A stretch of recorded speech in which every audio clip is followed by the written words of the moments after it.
Hello बच्चों, स्वागत है आप सभी का एलिमेंट एड्यूटेक की जेई मेंस की अप्रैल अटेम्प्ट की आज की पहली सॉलिड स्टेट की क्लास में। आज सबका स्वागत है आप सभी का। और यहाँ हम आज स्टार्ट करेंगे सॉलिड स्टेट क्लास 12th का पहला चैप्टर। और इसके साथ साथ में हमने structure of atom NEET batch में शुरू किया हुआ है। तो हालांकि दोनों का लेवल एक ही रहेगा, केवल जो क्वेश्चंस की जब हम प्रैक्टिस कराना स्टार्ट कर देंगे तो केवल क्वेश्चंस जो है बच्चों वो डिफर करेंगे, बाकी जो टॉपिक्स हैं लगभग सेम होंगे। थोड़े से टॉपिक्स जो है वो डिफरेंट हो सकते हैं, ठीक है। तो यहां पर हम जो है कुछ एक्स्ट्रा टॉपिक जेईई मेंस में कवर करते हैं, जबकि नीट के एग्जाम के लिए हम definitely only and only NCERT को पकड़ते हैं। हालांकि एनसीईआरटी हम यहां पर भी कंप्लीट कर देंगे, एनसीईआरटी का कुछ भी टॉपिक यहां छोड़ेंगे नहीं। तो स्टार्ट करते हैं स्टूडेंट्स, जल्दी से जल्दी। आप जितने लोग भी जुड़ते जाओगे अपने फ्रेंड्स को लिंक शेयर कर देना ज्यादा से ज्यादा बच्चों को, ताकि ज्यादा से ज्यादा बच्चे इस क्लास में जुड़ें। और सभी लोग रेडी हो जाइए। और यहाँ पर हमारे सामने इस समय जो भी बच्चे आते जा रहे हैं, सैंडी आ गए हैं हमारे साथ में, ठीक है। सभी को नमस्कार, गुड इवनिंग। और जल्दी जल्दी जुड़ जाइए बच्चों। और ये क्लास ज़्यादा से ज़्यादा लोगों तक पहुंचनी चाहिए। इसको लिंक को शेयर करते जाइए ग्रुप्स वगैरह में। और हम स्टार्ट करते हैं जेईई मेंस की आज अपनी सॉलिड स्टेट की पहली क्लास। तो सॉलिड स्टेट क्लास स्टार्ट करते हैं बच्चों। Let's start the class. जल्दी से हम अपनी क्लास स्टार्ट कर देते हैं। ये आज सॉलिड स्टेट की क्लास में आप जो जो टॉपिक्स पढ़ेंगे, ठीक है, उन्हें आप डेफिनेटली यहाँ पे जो है लर्न करते जाइएगा साथ साथ में, ठीक है। तो कुछ भी पेंडिंग मत छोड़ना बच्चों, क्योंकि एक्चुअली क्या होता है कि हम कुछ चीज़ें पेंडिंग छोड़ते जाते हैं, वही हमारी सबसे बड़ी गलती होती है, ठीक है। ओके, तो स्टार्ट करते हैं हम लोग स्टूडेंट्स। देखिए सॉलिड स्टेट जो चैप्टर है अपना, सॉलिड स्टेट में से अमूमन एक क्वेश्चन आपको जरूर मिलता है, ठीक है। अभी जो आपने जो अभी एग्जाम दिया है जनवरी अटेम्प्ट में भी दिया, तो इसमें भी आपने देखा होगा कि सॉलिड स्टेट से क्वेश्चंस आए हुए थे। तो डेफिनेटली अलग अलग सेट्स में अलग अलग डेज में जो अलग अलग अटेम्प्ट हुए हैं, उन सभी में कहीं ना कहीं सभी डेज में अलग अलग शिफ्ट में जो है मॉर्निंग शिफ्ट, इवनिंग शिफ्ट, जिस तरीके से भी एग्जाम होते हैं सभी के अंदर आप देखेंगे कि क्वेश्चन जरूर मिलते हैं, एक क्वेश्चन जरूर मिलता है। तो यूँ तो हम देखें तो फिजिकल केमिस्ट्री का वेटेज बहुत ज़्यादा होता है। फिजिकल केमिस्ट्री में कहीं ना कहीं इलेक्ट्रोकेमिस्ट्री से बहुत ज़्यादा क्वेश्चन पूछे जाते हैं, ज़्यादातर वेटेज इलेक्ट्रोकेमिस्ट्री को ज़्यादा रहता है। और 12th की बात करें तो, फिर दूसरी बात करें तो यहाँ कम से कम कुछ नहीं तो मतलब जैसे मान के चलते हैं कि 3 से 4% जो है जरूर और जरूर जो है वेटेज रहता है हर एक चैप्टर को, 3 से 4%, ठीक है, इतना तो रहता है। तो इसका मतलब एक क्वेश्चन जरूर आता है। दूसरी बात अगर करें तो फिर फिजिकल केमिस्ट्री जो फर्स्ट पार्ट होता है, यानी 11th की जो फिजिकल केमिस्ट्री है, उसमें से आप जानते हैं इक्विलिब्रियम और इसी तरीके से थर्मोडायनेमिक्स, इसको वेटेज, मोल कंसेप्ट को बहुत ज़्यादा वेटेज होता है, ठीक है। तो यहाँ पे आज हम स्टार्ट करते हैं सॉलिड स्टेट। इसका वन क्वेश्चन जो है, ठीक है, वन क्वेश्चन एकदम श्योर है, वन क्वेश्चन इज श्योर, ये एकदम श्योर है, ठीक है, इन जेईई मेन, ठीक है, जो अप्रैल में आ रहा है वो वन क्वेश्चन तो एकदम श्योर है। कोई भी किसी भी डेज में एग्जाम हो रहा हो, किसी भी शिफ्ट में एग्जाम हो रहा हो, सब में आना ही आना है क्वेश्चन। तो अभी यहाँ पर क्या है ना कि जो हमारे पास टॉपिक है, तो टॉपिक्स के वाइज अगर हम बात करें तो जैसे क्रिस्टलाइन सॉलिड हो गया, ठीक है, क्रिस्टलाइन सॉलिड अपना, और वर्सेस अमॉर्फस सॉलिड, ठीक है। तो क्रिस्टलाइन वर्सेस अमॉर्फस सॉलिड में डिफरेंस, पहली बात, ठीक। दूसरी बात अगर करें तो यहाँ पर जो है क्रिस्टलाइन सॉलिड के जो टाइप होते हैं, ये मैं पूरा सिलेबस आपको बता दूं। टाइप्स ऑफ क्रिस्टलाइन सॉलिड, ठीक है बच्चा, टाइप्स ऑफ क्रिस्टलाइन सॉलिड आ गया। तो टाइप्स ऑफ क्रिस्टलाइन सॉलिड के अंदर आप देखोगे बहुत सारे टाइप आएंगे, ठीक है। जैसे यहाँ पे आएगा आयनिक, यहाँ पे आएगा मॉलिकुलर, अच्छा, इसके बाद यहाँ पे आएगा आपका, ठीक, कोवेलेंट, और यहीं पे आपका आएगा कोवेलेंट या नेटवर्क बोलते हैं इसको। इसी तरीके से यहाँ पर अगर आप देखोगे तो मेटेलिक सॉलिड आ जाएगा। तो 4 तरीके के यहाँ पे सॉलिड आएंगे।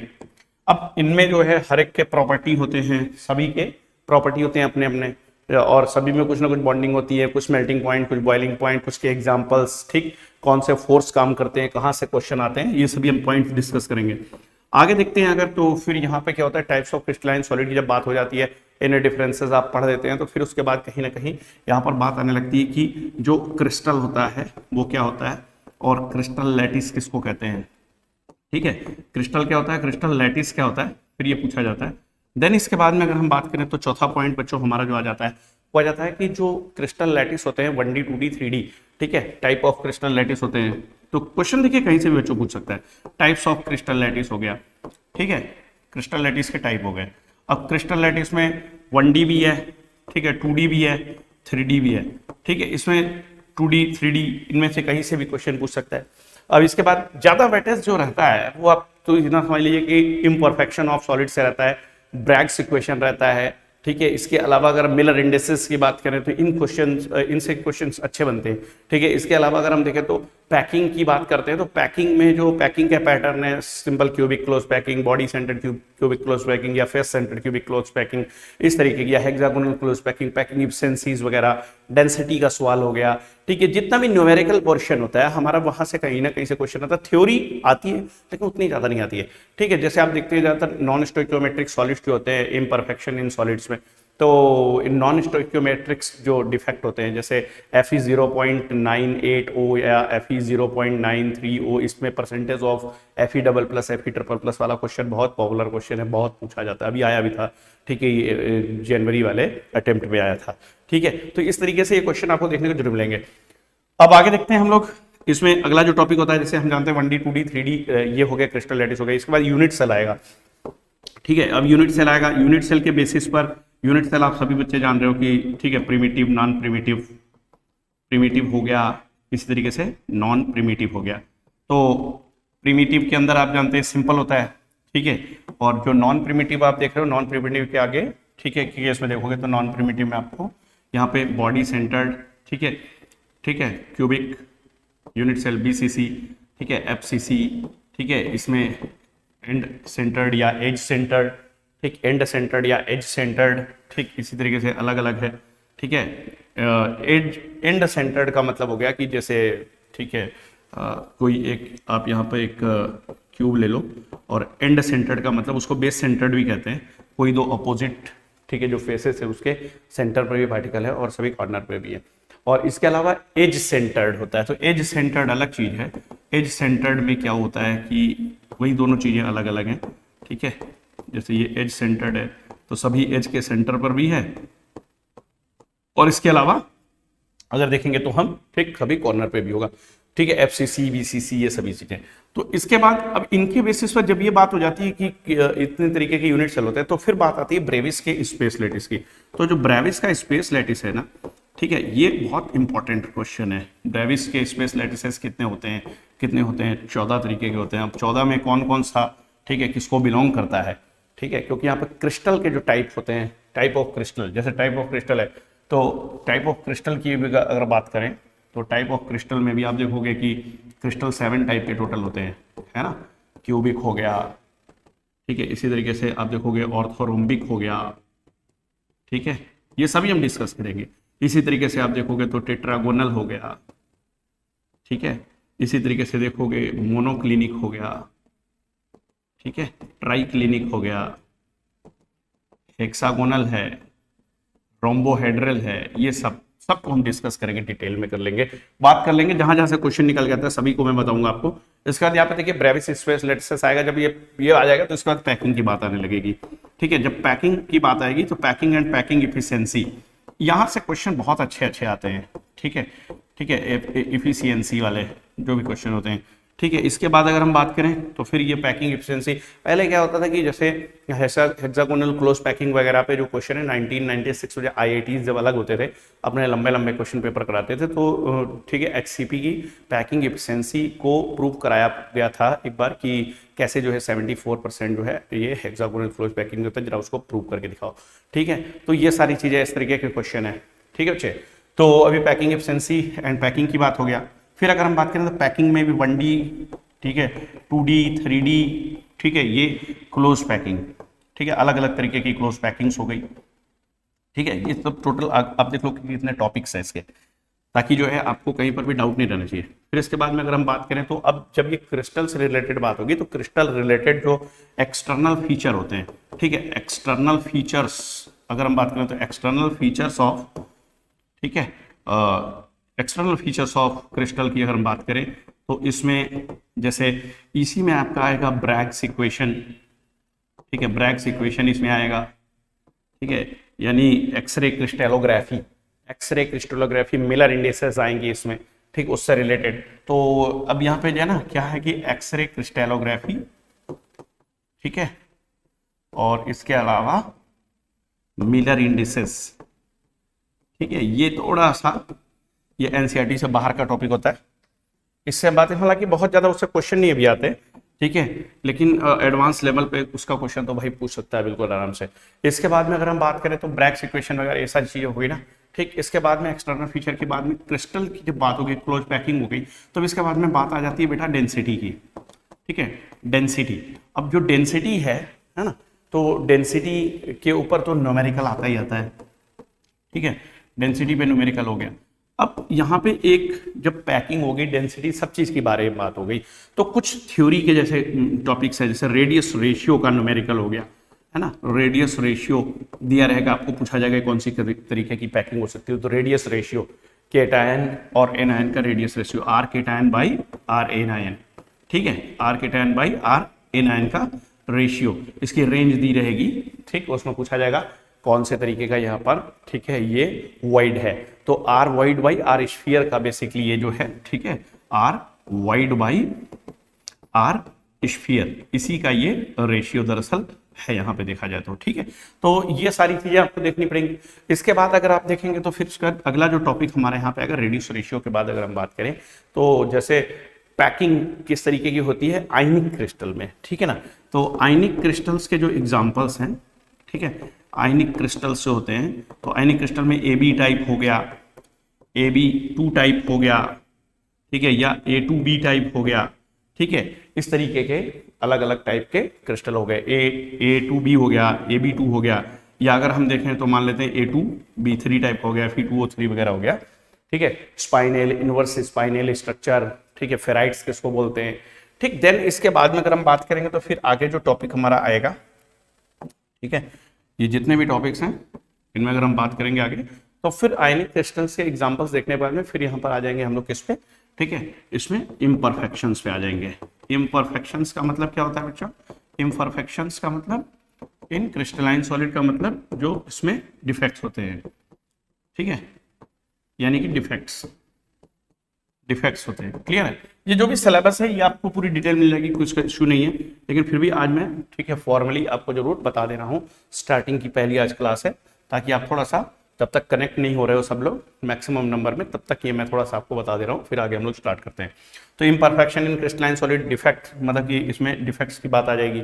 अब ये डिफेक्ट्स जो होते हैं ये आपके, ठीक, आप जानते हो कितने तरीके के होते हैं, ठीक है, स्टोइक्योमेट्रिक हो गया, अब स्टोइक्योमेट्रिक हो गया, इसके अलावा नॉन स्टोइक्योमेट्रिक हो गया, ठीक है, और इन नॉन स्टोइक्योमेट्रिक के अलावा अगर हम बात करें तो यहाँ पर इम्प्योरिटी डिफेक्ट हो गया, ठीक है, इम्प्योरिटी डिफेक्ट हो गया, वाइस वर्सा, बहुत सारे तरीके के जो जो डिफेक्ट है। स्टोइक्योमेट्रिक है तो इसमें शॉर्टकी हो गया, फ्रेंकेल हो गया, इसी तरीके से यहाँ पर अगर देखेंगे तो नॉन स्टोइक्योमेट्रिक में metal access, non metal access हो गया, इस पर बेस्ड सवाल, एप सेंटर क्या होता है, सब सवाल। इम्प्योरिटी की बात करें तो इम्प्योरिटी के केस में आप देखेंगे कि कितने जो है परसेंटेज अगर डोपिंग कर देंगे तो कितने परसेंट जो है वाइड बन जाएंगे, या कितने जो है एम्प्टी स्पेसेस क्रिएट होंगे, वाइस वर्सा, इस तरीके की आपको चीज़ें देखने को मिलेंगी, ठीक है। इस पर भी सवाल आता है इम्प्योरिटी डिफेक्ट पे। अच्छा, यहाँ से क्वेश्चन आता है, देखिए इस बार तो जो है मैं, ठीक, अगर बात करूँ तो एक क्वेश्चन जैसे पूछा गया था Fe0.930, इसके percentage of Fe double plus Fe triple plus पूछा गया, तो ये क्वेश्चन जो है ये नॉन स्टोइकोमेट्रिक डिफेक्ट से पूछा हुआ क्वेश्चन है सीधा सीधा। डेंसिटी से बहुत ज्यादा क्वेश्चन पूछता है, रेडियस रेशियो से क्वेश्चन पूछता है, इसके अलावा इम्परफेक्शन में से ज्यादातर क्वेश्चन निकल के आते हैं बेटा।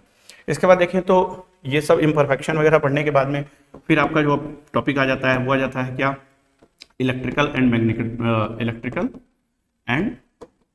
मैग्नेटिक प्रॉपर्टीज, है ना, ये आ जाते हैं, इलेक्ट्रिकल प्रॉपर्टी है, मैग्नेटिक प्रॉपर्टी। तो मैग्नेटिक प्रॉपर्टी में आप जान ही रहो कि पैरामैग्नेटिक, है ना, पैरामैग्नेटिक, डायामैग्नेटिक, एक एक चीज, ठीक है। इसके अलावा फेरोमैग्नेटिक सब्सटेंस क्या होता है, ठीक है। इसके अलावा देखें तो एंटी फेरो क्या होता है, ठीक है। इसके अलावा देखा जाए तो फेरी मैग्नेटिक क्या होता है। दरअसल क्या है कि इस बार जो बच्चे अपीयर हो रहे हैं तो बोर्ड के एग्जाम में, तो उनका क्या है कि उन्होंने ये चैप्टर पढ़ा ही नहीं है एकदम, ठीक है, तो उनको थोड़ा सा दिक्कत आने वाली है। लेकिन जो ड्रॉपर बच्चे हैं, जो हिम्मत जुटा करके फिर से एक बार लगे हुए हैं, तो वो डेफिनेटली उनको पता है ये बात, क्योंकि पिछले साल ये सॉलिड स्टेट चैप्टर जो था ठीक, अगर हम देखें तो पिछले साल ये सॉलिड स्टेट चैप्टर, लेकिन पिछले बार भी तो सॉलिड स्टेट चैप्टर की अगर हम बात करें तो बहुत ज़्यादा प्रैक्टिस नहीं रही होगी बच्चों की, क्योंकि कोविड पीरियड हुई था। तो फिलहाल क्या है कि सभी बच्चों के लिए एक तरीके से बहुत नया सा ही चैप्टर, बहुत मतलब जो है बहुत ज़्यादा इसमें नीट वाले बच्चे तो कई अटेम्प्ट देते हैं तो जरूर पढ़े होंगे पहले से, लेकिन जेई मेंस वाले बच्चों के लिए थोड़ा सा ये टफ पड़ता है। तो हम इसको करेंगे आसान, चिंता मत करिए, बहुत डिटेल में भी नहीं घुसेंगे, अलग से एक सीरीज चलाएंगे। हाँ, क्योंकि जो 11th का बच्चा 12th में जा रहा है, ठीक है, या अदर बोर्ड्स के बच्चे जा रहे हैं तो उनके लिए एक हम अलग से सीरीज बनाएंगे, ठीक है, जिसमें डिटेल में पढ़ाएंगे। लेकिन यहाँ जेई मेंस में हम केवल टू द पॉइंट कहाँ से क्वेश्चन आता है, कैसे आता है, बस उसको आपको प्रैक्टिस कराएंगे, उसको बताएंगे, ठीक है। तो आप आराम से एकदम ठीक रिलैक्स होकर बढ़िया आराम से, कोई इसमें इशू नहीं है, ठीक है, क्लियर है। जहाँ दिक्कतें आएंगी हम लोग बात करेंगे उसमें आगे। तो बच्चा जैसे कि आप देख ही रहे हो, ठीक है, इसमें अगर हम बात करें तो इलेक्ट्रिकल मैग्नेटिक प्रॉपर्टी होगी, तो इलेक्ट्रिकल प्रॉपर्टी में इसी तरीके से हम देखेंगे कि सेमीकंडक्टर देखेंगे, ठीक है, डोपिंग देखेंगे, P type N type semiconductor वगैरह, ये सारी चीजें देखेंगे, ठीक है। चलिए, तो अभी देखते हैं, सबसे पहले हम लोग बच्चा स्टार्ट करते हैं अपनी क्लास स्टार्ट करते हैं। सबसे पहले जो हमारा टॉपिक है वो ये है कि वास्तविकता में सॉलिड जो है वो है क्या, और crystalline solid and amorphous solid, यहाँ से बिल्कुल शुरू करते हैं, ठीक है। तो हो जाइए तैयार जल्दी से जल्दी। अभी तक भी अगर आपने सब्सक्राइब नहीं किया है तो सब्सक्राइब जरूर कर लो बच्चा, ठीक है, ताकि जो है आप कहीं से भी, ठीक है, यहाँ पर वंचित ना रह जाएं किसी भी नोटिफिकेशन से, किसी क्लास से। तो शुरू करते हैं बच्चा। सबसे पहले देखिए सॉलिड क्या है, ठीक है। सॉलिड की अगर बात करें तो सॉलिड एक स्टेट होती है, एक स्टेट है मैटर की, ठीक है, in which particles are closely packed together, बस ये पहली बात, ठीक है। Having fix shape and size, having fixed shape and size, तो शेप एंड साइज उसका फिक्स होता है, ये सॉलिड के ऊपर लागू होती है। लेकिन क्या सभी सॉलिड्स जो होते हैं, ठीक, सारे सॉलिड जो होते हैं इस डेफिनेशन को फॉलो करते हैं? तो ये बात एकदम क्लियर है कि जो है फिक्स शेप होता है, साइज होता है, बिल्कुल क्लियर है, ठीक है, शेप एंड साइज फिक्स होता है, क्लियर है। तो एक बात समझना। लेकिन क्या ऐसा अगर हम कहेंगे कि जैसे हम मान लेते हैं कि कुछ प्लास्टिक देख लेते हैं, तो प्लास्टिक का शेप जो होता है तो फिक्स है क्या, ठीक है, मतलब उसको थोड़ा सा भी प्रेस करें तो उसका शेप जो है वो चेंज हो जाता है। या पॉलिथीन अगर हम देख लेते हैं तो पॉलिथीन को देखें तो, या रबर को देखें तो ये है तो सॉलिड, लेकिन कहीं ना कहीं इनके शेप जो है वो डिफॉर्म हो जाते हैं, ठीक है। तो ये सब क्या चीज है, इस पर अगर बात की जाए तो सॉलिड वास्तविकता में जो टाइप्स है ना, उसके बेसिस पर दो तरीके से होते हैं। टाइप्स ऑफ सॉलिड दो तरह के होते हैं, यही से कहानी शुरू होती है। एक आप जानते हो क्रिस्टलाइन, और दूसरा होता है एमॉर्फस। अब इसमें क्या है ना दोस्तों, क्वेश्चन इसी पे ज्यादा पूछता है, कई बार एग्जांपल देके पूछता है कि इसमें से कौन सा एमॉर्फस है, कौन से क्रिस्टलाइन है, ठीक है। तो क्रिस्टलाइन के केस में आपको पता होना चाहिए, सबसे इंपॉर्टेंट जो बात होती है, क्रिस्टलाइन सॉलिड जो होते हैं उनमें क्या होता है, सबसे इंपॉर्टेंट बात, उसमें smallest solid figure crystal exist करता है। तो जो है इसमें स्मॉलेस्ट सॉलिड फिगर क्रिस्टल होता है, सबसे छोटा सॉलिड फिगर इसके अंदर कोई होगा अगर, तो उसको बोलते हैं बेटा crystal. Crystal is the smallest solid figure, ठीक है। अब जो क्रिस्टल होता है उसके अंदर, क्रिस्टल के अंदर खासियत क्या होती है, क्रिस्टल जो होता है उसके जो है फ्लैट फेस होते हैं, शार्प एज होते हैं। जैसे आप यहाँ पे देखो, एक एग्जांपल थोड़ा सा इसको ऊपर कर देते हैं, जैसे आप यहाँ पे देखो, ठीक है, एक मैं आपके सामने क्रिस्टल बना रहा हूँ, ठीक, ये क्रिस्टल ऐसा बना रहा हूँ, इस क्रिस्टल का आप एग्जाम्पल के तौर पर देखो, ठीक। इस क्रिस्टल में क्या है कि ये क्रिस्टल जो है यहाँ पे सभी के सभी जो है फेस जो है देख रहे हो, ये वाला फेस जैसे देख रहे हो, ये जिसको मैंने इधर शेड ऐसा किया है, इस फेस को, या दूसरा अगर फेस देखें तो इसके सामने दूसरा या ऊपर वाला फेस देख रहे हैं, ये वाला देख ले रहे हैं, ठीक है। इसके अलावा एक और फेस देख सकते हैं, ये इस साइड में, ये नीचे देख लेते हैं, ठीक है। तो 6 फेस है जैसे कि आपको दिख रहा है, सभी के सभी जो फेस है, ठीक है, ऑल फेसेस आर फ्लैट, ठीक। तो ये फ्लैट फेस है, कहीं रफ नहीं है, फ्लैट फेस है, ठीक, उबड़ खाबड़ नहीं है, फ्लैट फेस है। और ये जो एज होता है, ये एज है, ठीक है, ये एज जो होते हैं शार्प होते हैं। और इसके साथ साथ में इसका एक डेफिनेट ज्योमेट्रिकल शेप होता है, या तो ये क्यूब होगा, ठीक है, या तो ये क्यूबिक होगा, है, या फिर ये ऑर्थोरोम्बिक होगा, या फिर ये क्या होगा, टेट्रागोनल होगा, ठीक है, या फिर ये क्या हो सकता है, मोनोक्लिनिक हो सकता है ना, और या फिर ये हो सकता है ट्राइक्लिनिक, या फिर ये हो सकता है हेक्सागोनल, या फिर ये हो सकता है रोम्बोहेड्रल। ठीक है, ये इतने तरीके का, ये 7 तरीके का, मतलब कुल मिला के 7 टाइप का कोई भी ये क्रिस्टल हो सकता है, लेकिन इसका एक डेफिनेट ज्योमेट्रिकल शेप है। ठीक है, इसके साथ में पैरामीटर जो होते हैं इसके बहुत इंपॉर्टेंट होते हैं कि side wise, interfacial angle wise, ठीक है, क्या कुछ पैरामीटर होते हैं। क्यूबिक के लिए क्या होता है, ऑर्थोरोम्बिक के लिए क्या होता है, टेट्रागोनल के लिए क्या होता है, मोनोक्लिनिक के लिए क्या, ट्राइक्लिनिक, हेक्सागोनल, रोम्बोहेड्रल, सबके लिए अलग अलग जो पैरामीटर है। ठीक, एज वाइज यानी कि ए बी सी में रिलेशन, अल्फा बीटा गामा में रिलेशन, इंटरफेशियल एंगल में, और जो साइड्स होते हैं उनमें रिलेशन क्या होता है भाई। ठीक, जैसे हम बात करें ट्राइक्लिनिक की, तो ट्राइक्लिनिक जो होता है मोस्ट एसिमेट्रिकल क्रिस्टल होता है, ना तो कोई साइड बराबर होते हैं ना ही कोई एंगल बराबर होते हैं, ए बी सी बराबर नहीं होता है, अल्फा बीटा गामा भी बराबर नहीं होता है बच्चों। ठीक है, तो अब यहाँ पे बात करेंगे इसी तरीके से, ये क्रिस्टल कोई ना कोई जो भी क्रिस्टलाइन सॉलिड होते हैं उनमें एक क्रिस्टल जरूर होता है, एक एटलीस्ट। अच्छा, बात आती है क्या एक ही क्रिस्टल होता है, ध्यान देना, कुछ एलॉयज है। ठीक, कुछ एलॉयज होते हैं।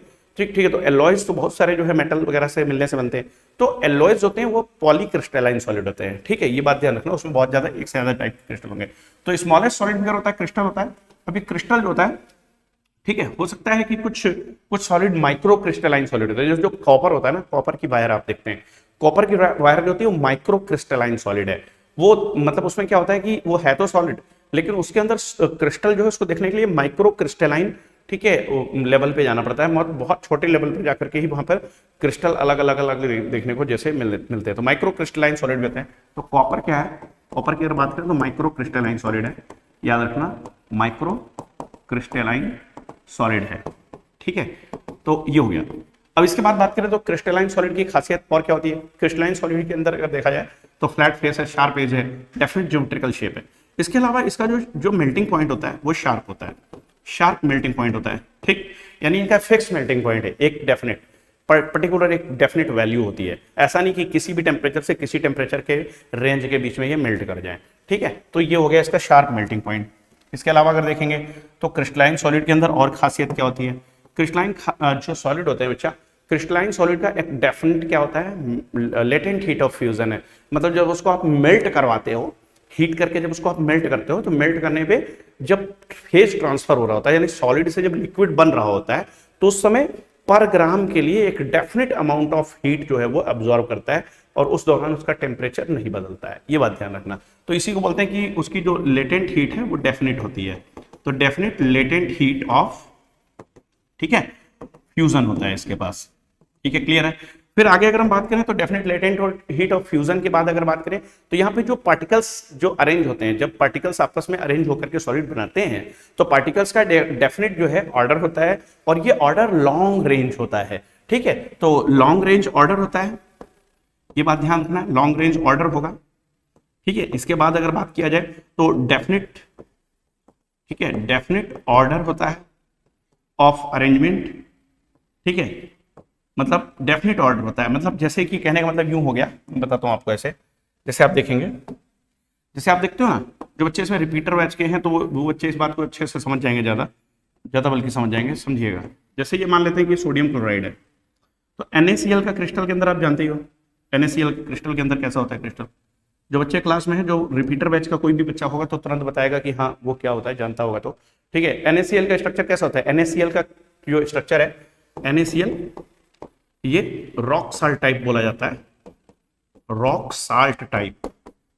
ठीक है, इसको AB टाइप भी बोलते हैं, रॉक साल्ट टाइप को। ठीक, इसके अलावा इसको FCC भी बोलते हैं, फेस सेंटर क्यूबिक। ठीक, इसमें क्या होता है, जितने भी क्लोराइड आयन होते हैं NaCl में, these are at the corner. ठीक, सारे कॉर्नर्स पे, जितने भी कॉर्नर है ना, इन कॉर्नर पर, एक यूनिट सेल के कॉर्नर पे होते हैं। ठीक, कौन, सभी क्लोराइड आयन। इसके अलावा सभी जो फेस हैं, हर एक फेस के सेंटर पे भी, हर एक फेस के सेंटर पर भी क्लोराइड आयन रहेगा। ठीक है, हर एक फेस के सेंटर, ये फेस का सेंटर है, ये फेस का सेंटर है, ये फेस का सेंटर है, ये हमारे फेस का सेंटर है, फेस सेंटर है, 6 फेस हैं, 6 फेस सेंटर पे सब क्लोराइड आयन है, ये सभी क्लोराइड आयन।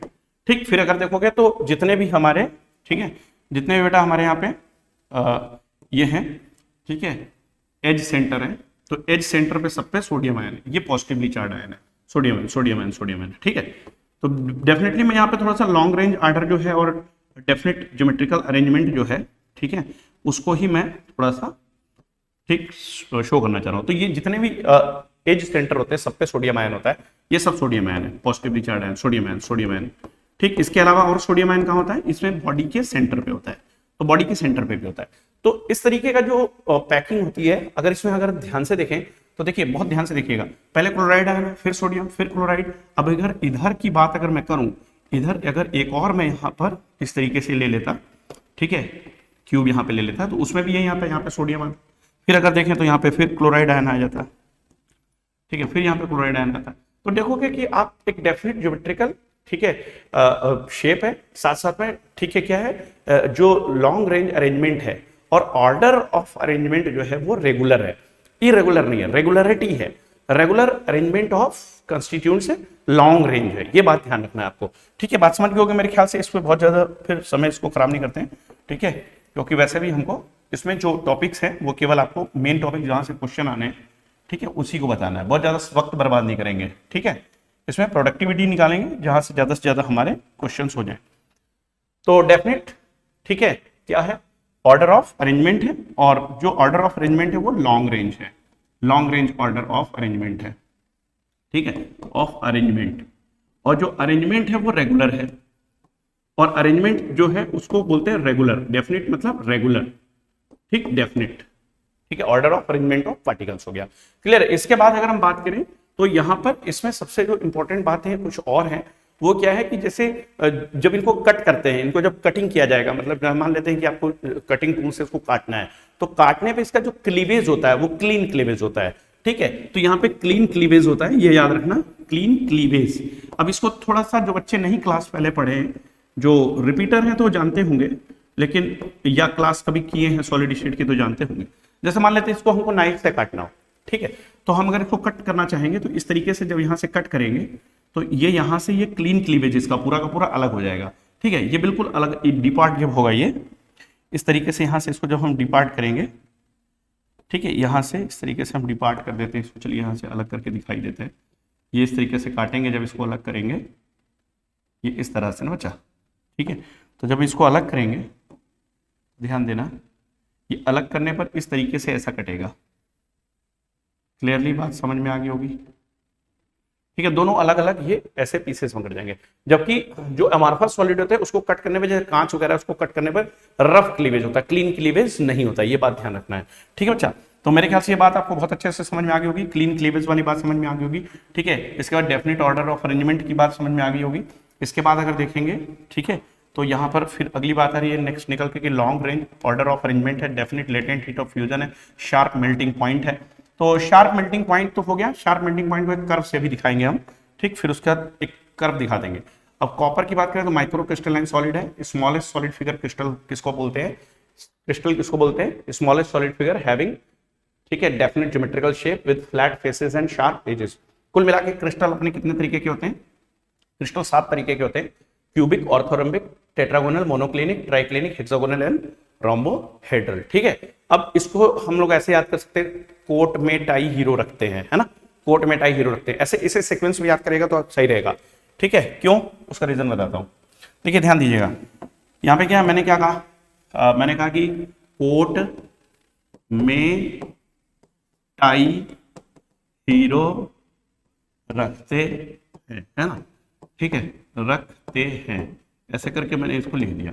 अब इसमें क्या है, कोट की बात करें तो यहाँ पे क्यूबिक हो गया, है ना, पहले, ठीक। अब कोट है तो उसी के अंदर ओ दिखाई दे रहा है, तो ओ दिखाई देने का मतलब है कि यहाँ पे नेक्स्ट हो गया हमारा ऑर्थोरोम्बिक हो गया, है ना, ऑर्थोरोम्बिक, ठीक है। इसी तरीके से टी फॉर देखेंगे तो टेट्रागोनल हो गया, टेट्रागोनल, और ये एम फॉर मोनोक्लिनिक होगा, ठीक है, और ये टाई देख रहे हैं तो ट्राई बन गया, ट्राई क्लिनिक, ठीक है, ट्राई क्लिनिक।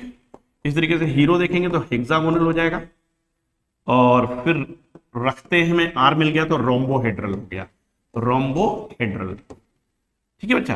तो अब इसी के ऊपर जो है, ठीक है, आगे डिस्कशन अब आगे चलते हैं पहले, लेकिन ये जब क्रिस्टल की हम बात अलग से करने लगे तो क्रिस्टल पे तब बात करेंगे। अभी हम क्रिस्टल की बात सिर्फ और सिर्फ यहाँ पर डेफिनेशन वाइज कर रहे थे, क्रिस्टलाइन सॉलिड क्या होता है ये बात हमने क्लियर कर दी। अब क्रिस्टलाइन सॉलिड के कुछ एग्जांपल्स की बात कर लेते हैं, ठीक है। तो क्रिस्टलाइन सॉलिड के एग्जांपल की बात करते हैं उसके टाइप्स के साथ में, तो ज्यादा बेटर होगा, ठीक है, क्लियर है। तो क्रिस्टलाइन सॉलिड हो गया, ठीक है, जो डिस्कशन। तो क्रिस्टलाइन सॉलिड में एक बार हम यहाँ पर जो है उसकी एग्जांपल्स की बात करते हैं अलग अलग, ठीक है। तो जो देखो types of crystalline solid, types of crystalline solid. अब ये टाइप्स ऑफ क्रिस्टलाइन सॉलिड के अंदर सभी बच्चा जानता है कि एक आयनिक होता है, दूसरा मॉलिक्यूलर, तीसरा कोवेलेंट या नेटवर्क, और चौथा कौन सा होता है, मेटेलिक। ध्यान देना, एक तरफ से सारे मेटल, मरकरी को छोड़ देना, एक तरफ से सारे के सारे metal, all metals except mercury are crystalline solid, ठीक। अच्छा, दूसरी बात कोवेलेंट या नेटवर्क सॉलिड की बात करें तो जैसे भी जहां पर एटम्स के बीच में नेटवर्क कोवेलेंट बॉन्ड का होता है, जैसे डायमंड में देखते हैं, ठीक है, ग्रेफाइट में देखते हैं, ठीक है, इसी तरीके से आप जो है अलग अलग तरीके के जितने भी ऐसे नेटवर्क सॉलिड देखते हैं जिसमें सिंगल बॉन्ड का नेटवर्क होता है पूरा, ठीक है, तो पूरा कैटिनेट करते हैं जो, वो सभी क्या है, ठीक, वो कोवेलेंट या नेटवर्क सॉलिड होते हैं। इसमें कोवेलेंट या नेटवर्क सॉलिड में आप देखोगे तो आपको कहीं ना कहीं सिलिका मिलता है, क्वार्ट्ज जिसको बोलते हैं, क्वार्ट्ज भी मिलेगा, इसी में आप देखोगे डायमंड मिलेगा, इसी में देखोगे आप ग्रेफाइट मिलेगा, ठीक है। तो इसी में इसके अलावा मॉलिक्यूलर सॉलिड की बात करेंगे तो मॉलिक्यूलर सॉलिड जिसमें मतलब जो स्मॉलेस्ट जो पार्टिकल है, ठीक है, जो क्रिस्टल बनाने का काम कर रहा है, तो वो वहां पर फिर एटम नहीं है, वो फिर वहां पर क्या है, मॉलिक्यूल है। मॉलिक्यूल जैसे I2 का मॉलिक्यूल, S8 का मॉलिक्यूल, P4 सॉलिड जो होता है, सॉलिड फास्फोरस, ठीक है, या सल्फर हो गया, आयोडीन हो गया, ठीक, जितने भी मॉलिक्यूलर, अब जब मॉलिक्यूल वाटर के होते हैं मिलके आइस बनाते हैं, ठीक है, आइस हो गया, तो ये सभी मॉलिक्यूलर सॉलिड हो जाएगा, ठीक। जब जैसे आप ऑर्गेनिक कंपाउंड में ज्यादातर जितने भी सॉलिड देखते हो, ग्लूकोज है तो मॉलिक्यूलर सॉलिड हो गया, ठीक है, सुक्रोज है मॉलिक्यूलर सॉलिड हो गया। तो जितने भी ऑर्गेनिक में आप ज्यादातर देखोगे तो ऑर्गेनिक वाले सब एक तरफ से जो भी सॉलिड होगा वो सब जाएगा इसी कैटेगरी में, मॉलिक्यूलर सॉलिड में।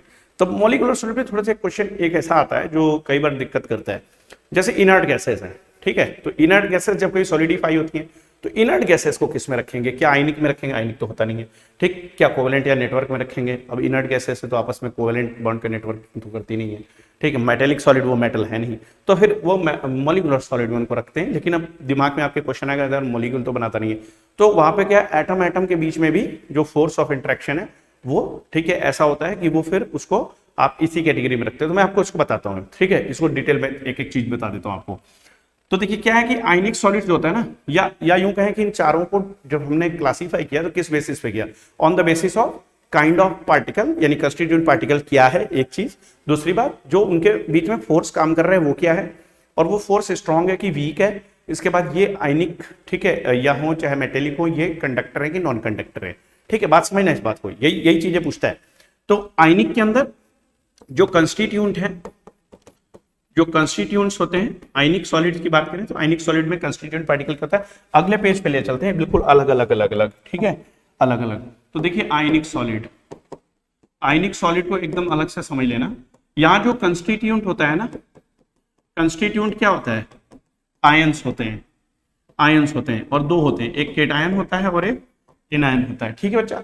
ये केटायन एनायन जो होते हैं इनके बीच में लगने वाला जो फोर्स ऑफ अट्रैक्शन होगा, सही बच्चे जानते हैं, वो फोर्स ऑफ अट्रैक्शन कौन सा होता है, इलेक्ट्रोस्टैटिक फोर्स ऑफ अट्रैक्शन होता है, इलेक्ट्रोस्टैटिक फोर्स ऑफ अट्रैक्शन होता है बच्चा, ठीक है, आयनिक सॉलिड की बात करें तो, ठीक। इसके बाद देखेंगे तो इलेक्ट्रोस्टैटिक फोर्स ऑफ अट्रैक्शन हो गया, आयंस हो गए इसके कंस्टिट्यूएंट पार्टिकल, और इनमें एक डेफिनेट क्या होता है, कोऑर्डिनेशन नंबर होता है, coordination number, definite coordination number, ठीक है, definite coordination number. Coordination number क्या होता है बच्चे जानते हैं, बच्चा लोग जानते हो कोऑर्डिनेशन नंबर, ठीक है। अभी जैसे देखे थे कोऑर्डिनेशन नंबर वाइज ही क्वेश्चन बहुत सारा पूछ लेता है कई बार, ठीक है। जो भी क्लास में बच्चे हो जरा कमेंट करके बताओ कोऑर्डिनेशन नंबर क्या होता है। कोऑर्डिनेशन नंबर वो जो हमने पढ़ा है कोऑर्डिनेशन कंपाउंड वो दूसरा है, ये कोऑर्डिनेशन नंबर क्या है, यहाँ पे क्या है, number of ions surrounding particular kind of ion. जैसे एक केटायन को कितने एनायन सराउंड कर रहे हैं, या एनायन को कितना केटायन सराउंड करता है, इस वाइज। तो यहाँ पे देखेंगे जैसे NaCl है ना, तो NaCl किस टाइप का कोऑर्डिनेशन नंबर क्या होता है, Na+ का कोऑर्डिनेशन नंबर कितना होता है, 6। क्लोराइड आयन का कोऑर्डिनेशन नंबर कितना है, 6, वेरी गुड, ठीक है। तो ये 6:6 टाइप का हो गया, 6:6 टाइप का हो गया, है ना। यानी 6 कोऑर्डिनेशन नंबर सोडियम आयन का, 6 ही कोऑर्डिनेशन नंबर क्लोराइड आयन का होता है। कैसे होता है, ठीक है, जो रिपीटर बच्चा वो जानता होगा, जो फ्रेशर बच्चा होगा वो बात नहीं जानता होगा, ठीक है। तो अभी मैंने इससे पीछे जो स्ट्रक्चर बताया था उसमें मैंने दिखाया था इस तरीके से, इस तरीके की पैकिंग दिखाई थी, याद है, ऐसे करके दिखाया था कि उसमें क्या बताया था कि जो कॉर्नर से सभी कॉर्नर्स पे क्लोराइड आयन है, ये क्लोराइड आयन है, देखो देखो दिखाता हूं, चलो मैं दिखाई देता हूं, ठीक, कैसे, ये क्लोराइड आयन है, यहां भी क्लोराइड आयन है, यहां भी क्लोराइड आयन है, ये क्लोराइड है, ठीक है, क्लियर है। सभी फेस के सेंटर में, सभी फेस के सेंटर में 6 फेस होते हैं, 6 फेस के सेंटर पे हो गए।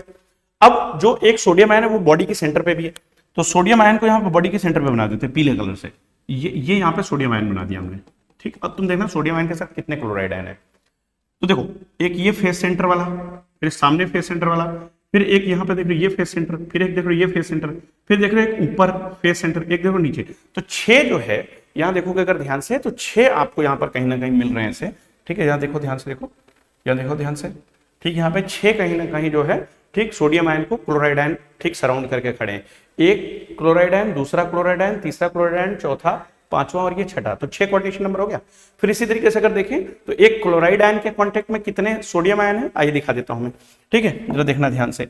अब देखना यहाँ पे क्या है कि ये वाला हमारा कौन सा है, क्लोराइड आयन है ना, ठीक, इसके साथ सोडियम आयन देखो कैसे इसको सराउंड कर रहे हैं, देखो ये सोडियम आयन एज सेंटर पे होता है, ये सोडियम आयन दूसरा, ये तीसरा, ये चौथा, पांचवा ये वाला है ही है, और इसके बाद इधर जब ये क्रिस्टल बनेगा, इधर एक्सटेंड करेगा, तो इधर जो क्रिस्टल बनेगा उस क्रिस्टल के अंदर भी बच्चा क्या होगा, डेफिनेटली यहाँ पर भी बॉडी का कोई ना कोई सेंटर तो होगा ही होगा ना, बॉडी का सेंटर, जैसे उस बॉडी का सेंटर है, तो ये वाला इधर से एक, ऊपर से 2, तीसरा, चौथा, पांचवा और वो छठा। तो ऐसे देखो कि आपकी हर क्लोराइड आयन को 6 सोडियम आयन सराउंड कर रहा है और हर एक सोडियम आयन को 6 क्लोराइड आयन, तो ये 6:6 टाइप का ये कोऑर्डिनेशन नंबर वाइज सॉलिड है। इसी से सवाल बहुत सारा पूछता है कई बार आयनिक कंपाउंड के केस में, ठीक है।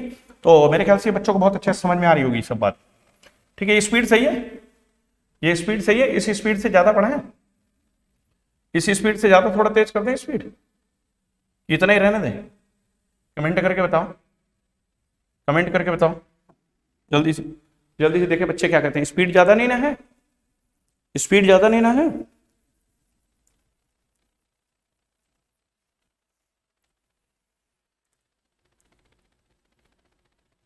ये 1 घंटे क्लास है, 1 घंटे क्लास में बहुत कुछ कवर होगा, ठीक है, 1 घंटे की क्लास है, 1 घंटे की क्लास में बहुत कुछ कवर होगा, ठीक है, ओके, सही है, चलो गुड गुड गुड गुड, चलो ठीक है सैंडी, चलो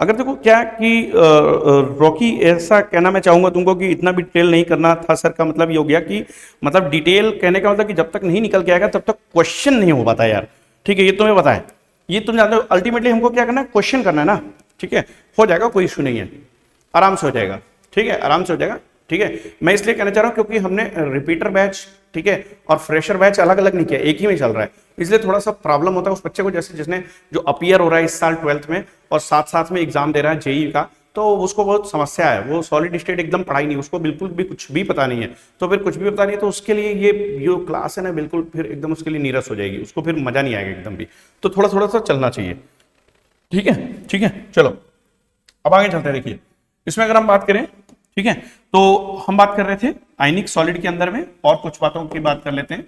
तो आयनिक सॉलिड के अंदर में अगर आप देखोगे तो एक डेफिनेट कोऑर्डिनेशन नंबर हो गया। अब ये इलेक्ट्रिकल कंडक्टिविटी वाइज क्या होते हैं, नॉन कंडक्टर ऑफ इलेक्ट्रिसिटी होते हैं, नॉन कंडक्टर होते हैं इलेक्ट्रिसिटी के, ठीक है, ये इलेक्ट्रिसिटी कंडक्ट नहीं करते, क्यों नहीं करते हैं, ठीक है, because of no free electron, इसके पास फ्री इलेक्ट्रॉन नहीं है, ठीक है, और मूवेबल आयन नहीं है, मूवेबल आयन नहीं है, ठीक है, जो आयन है फिक्स्ड आयन है, फिक्स आयन है, ठीक, मूवेबल आयन नहीं है, फिक्स्ड आयन है। तो जब लेकिन जब मोल्टन फॉर्म में जाता है, तो मोल्टन फॉर्म में अगर जाएगा तो मोल्टन फॉर्म में कंडक्टर हो जाता है, क्यों, क्योंकि आयन मूव करना शुरू कर देते हैं, ठीक। या एक्वस सॉल्यूशन की अगर बात करें तो जो पानी में डिसॉल्व हो जाते हैं वो भी एक्वस सॉल्यूशन में भी कंडक्टर होते हैं, मोल्टन फॉर्म में भी और एक्वस सॉल्यूशन में भी ये कंडक्टर ऑफ इलेक्ट्रिसिटी होता है, ठीक है, डन, ठीक है, क्लियर है। आगे बात करते हैं, जैसे आयनिक सॉलिड की अगर बात करें तो आयनिक सॉलिड के जो मेल्टिंग पॉइंट होते हैं ना, बहुत हाई होता है। मेल्टिंग एंड बॉइलिंग पॉइंट बहुत हाई होता है। तुमने देखा कॉमन सॉल्ट ही देखा होगा भाई। NaCl को कभी आपने मोल्टन देखा है? ठीक है, हाई मेल्टिंग पॉइंट। तो हाई मेल्टिंग पॉइंट होने का कारण क्या होता है? क्योंकि इसमें जो आयनिक बॉन्ड है, जो इलेक्ट्रोस्टैटिक फोर्स ऑफ अट्रैक्शन है, बहुत स्ट्रांग होता है। ठीक है, तो वो बहुत स्ट्रांग होने की वजह से ऐसा होता है। ठीक है, अच्छा अब बात आती है कि इसमें किस तरीके का डिफेक्ट देखने को मिलता है। आयनिक सॉलिड में ज्यादातर डिफेक्ट कैसा देखने को मिलता है, ध्यान देना। तो जो डिफेक्ट होता है इसमें, ठीक है, इसमें डिफेक्ट किस तरीके का देखने को मिलता है? तो आयनिक सॉलिड के अंदर अगर आप देखोगे तो इसमें, ठीक है, तीनों कैटेगरी का आपको डिफेक्ट देखने को मिलेगा। ठीक है, स्टोइकोमेट्रिक, नॉन स्टोइकोमेट्रिक और ठीक इंप्योरिटी डिफेक्ट, तीनों तरीके का, ऑल थ्री काइंड और उसके भी, ठीक है, सब टाइप भी, सारे तरीके के डिफेक्ट आपको देखने को मिलते हैं डेफिनेटली। क्लियर है, बात समझ में आ रहा है? ठीक है, अब कोऑर्डिनेशन नंबर जरा मुझको बताओ, जो बच्चे इसमें रिपीटर बैच के अगर होंगे तो। रिपीटर है रॉकी, तुम बताओ। चलो ठीक है, रिपीटर हो तो ये बताओ मुझे कि जो जिंक सल्फाइड होता है, जिंक सल्फाइड का जो क्रिस्टल होता है, ठीक, उसमें बताओ कोऑर्डिनेशन नंबर कितना होता है? What is coordination number? Coordination number of, ठीक है, जिंक आयन क्या होता है, ठीक है, और सल्फाइड आयन क्या होता है? जबकि यहां पे जो मैं पूछ रहा हूं, ये मैं किसके स्ट्रक्चर की बात कर रहा हूं? जिंक सल्फाइड के दो स्ट्रक्चर होते हैं, एक होता है जिंक ब्लेंड होता है, ठीक, और एक होता है वुडजाइट। तो मैं तुमसे पहले पूछ रहा हूं जिंक ब्लेंड का, बताओ जिंक ब्लेंड के अंदर जिंक सल्फाइड आयन के लिए कोऑर्डिनेशन नंबर क्या होता है? बताओ।